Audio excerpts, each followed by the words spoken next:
Bismillahirrahmanirrahim. Assalamualaikum warahmatullahi wabarakatuh. Alhamdulillahirabbil alamin.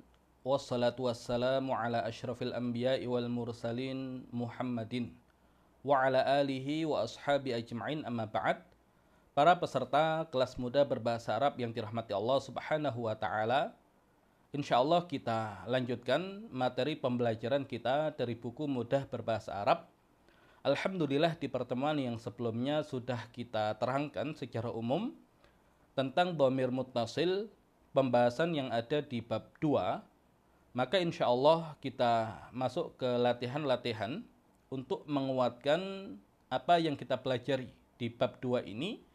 Juga nanti akan kita masukkan pembahasan-pembahasan yang baru dengan menggunakan metode menjawab latihan-latihan yang ada di bab 2. Latihan pertama, dengarkan, tirukan, dan hafalkan. Baik, kita ingatkan, dahulu ketika kita mempelajari bab pendahuluan, ya ada pertanyaan, apa yang kita butuhkan untuk bisa berbahasa Arab? Ya, maka jawabannya ada 3. Yang pertama adalah kosakata atau mufradat.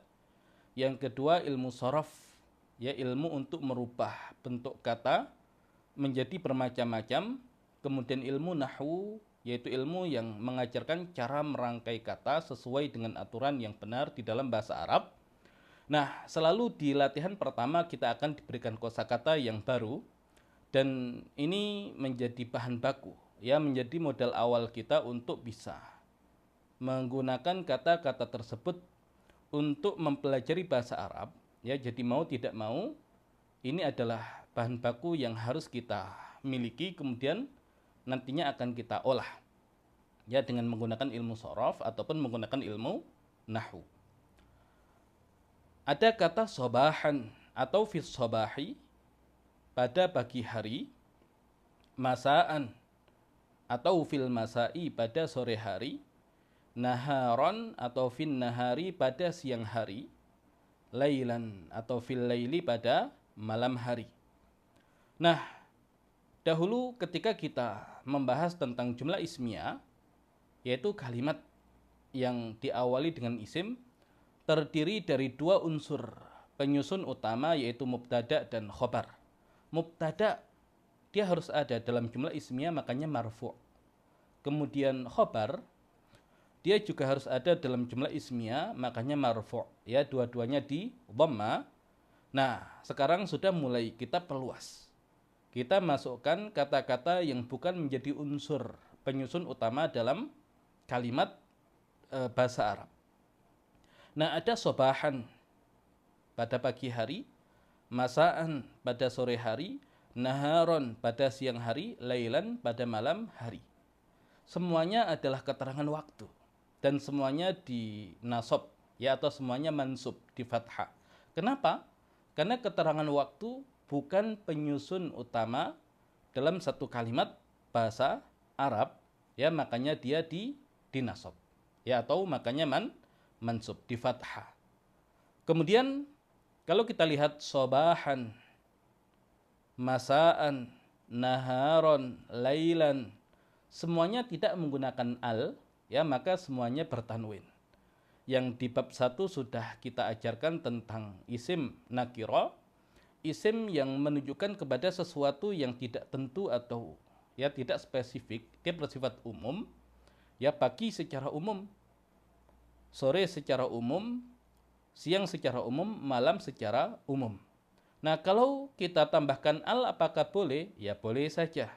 Sobahan menjadi as-sobaha, masaan menjadi al-masaah, naharon menjadi an-nahara, lailan menjadi al-lailah. Nah, hanya ya saya ingin memunculkan satu saja sebagai perwakilan, walaupun nanti untuk penggunaannya ya tergantung kebutuhan. Apakah kita ingin menerangkan dengan bersifat umum sehingga yang kita gunakan adalah nakiro tanpa menggunakan al, atau kita ingin menjelaskan tentang waktu yang bersifat spesifik atau definitif sehingga kita menggunakan isim ma'rifah sehingga kita tambahkan al. Nah, hanya kaidah yang perlu dipahami, ketika ditambahkan al maka akan hilang tanwinnya, dan ini akan ya terus dipakai. Kemudian fis sabahi, fil masai, fin nahari, kemudian fil laili. Semuanya majrur, semuanya dikasroh. Kenapa? Ya karena ada fi. Nah ini ya lagi-lagi mengingatkan kita tentang isim yang dikerjai oleh saudaranya yang bernama harf, yang awalnya dia marfu, kira-kira dikerjai oleh adiknya yang bernama harf ini, ya dia menjadi majrur, ya menjadi dikasroh. Ya fis sabahi, fil masai, fin nahari, fil laili, dan termasuk pelanggaran berat ya kalau ada isim yang didahului oleh fi atau huruf jar kok dia tidak dijar, ya dia tidak dikasroh. Ya karena ini sudah kita ajarkan bahkan sejak di bab yang pertama.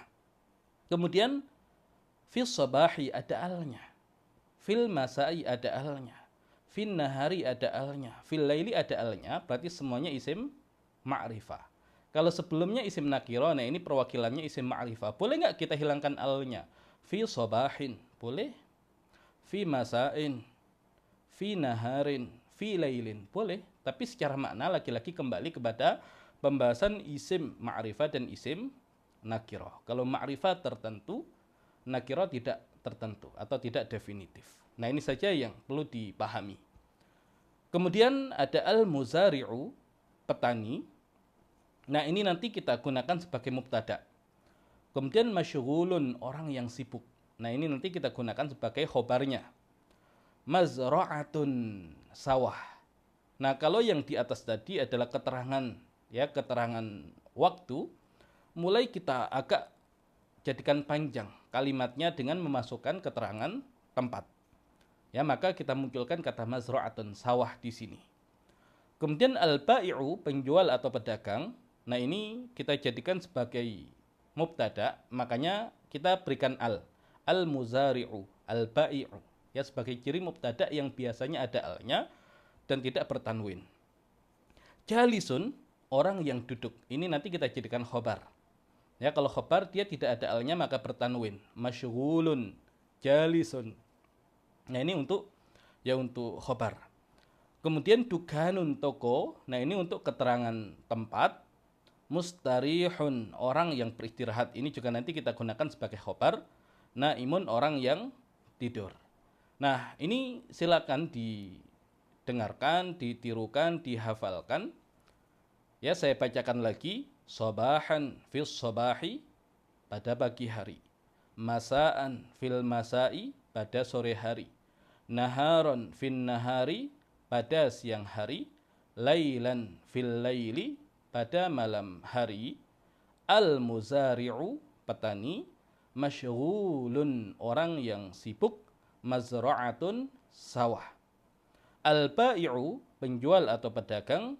Jalisun, orang yang duduk. Dukanun, toko. Mustarihun, orang yang beristirahat. Naimun, orang yang tidur. Ya jadi nanti kita gunakan latihan 1 ini untuk mengerjakan latihan 2, dan selalu latihan 2 dia nanti menerjemahkan ke dalam bahasa Arab, dan latihan 2 ini nanti pendekatannya lebih kepada ilmu nahwu, merangkai rangkaian kalimat yang sesuai dengan aturan di dalam bahasa Arab. Dan sebelumnya nanti akan kita perkuat terlebih dahulu dengan pembahasan sorof, ya pengubahan